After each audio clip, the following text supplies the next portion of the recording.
The Forest That Moves. In South America, deep in the Amazon, Dr. Alina Graves led a scientific expedition to study rare plants.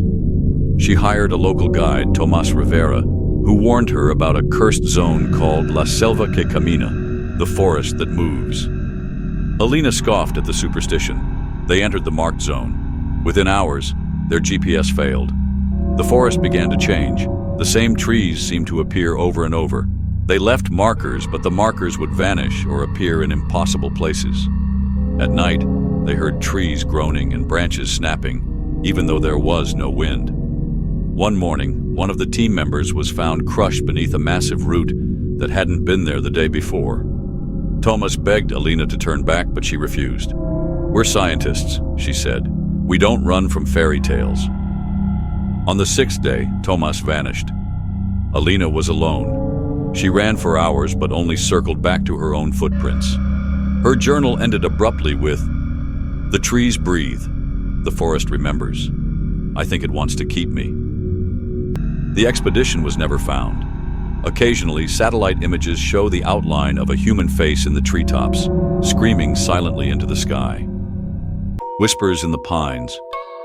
Emily and Jake, a young couple from the city, went on a weekend camping trip deep in the Whispering Pines National Forest. Everything was perfect, until the second night.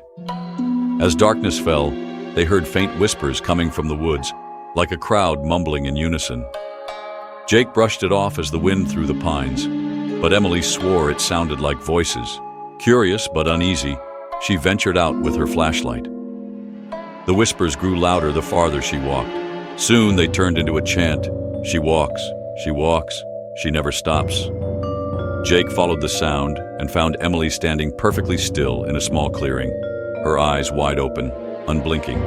Surrounding her were ancient wooden figures, twisted faces carved into trees, all facing inward. He tried to pull her away, but she whispered, "They've chosen me. I belong to the forest now." Jake dragged her out by force. When they returned to the city, Emily never spoke again. Her eyes always looked into the distance, and sometimes at night, Jake would wake to hear her mumbling in her sleep. She walks, she never stops. The Hollow Watcher. Marcus and his teenage sister Chloe moved to a quiet mountain town after their parents' death.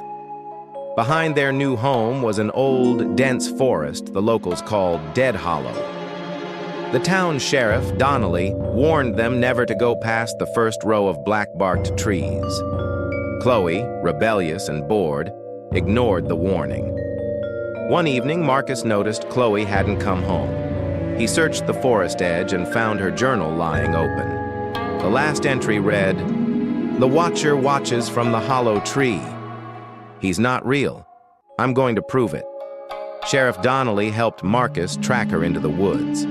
Hours later, they found a massive hollow oak with strange claw marks and old, torn clothing strewn around it. Donnelly paled.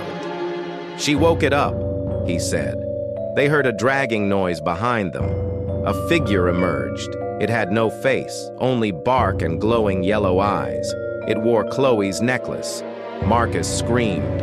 Only Marcus came out of the forest. He now spends every night by the woods, whispering his sister's name. Locals say if you stand too close to the trees, you'll hear Chloe calling for help.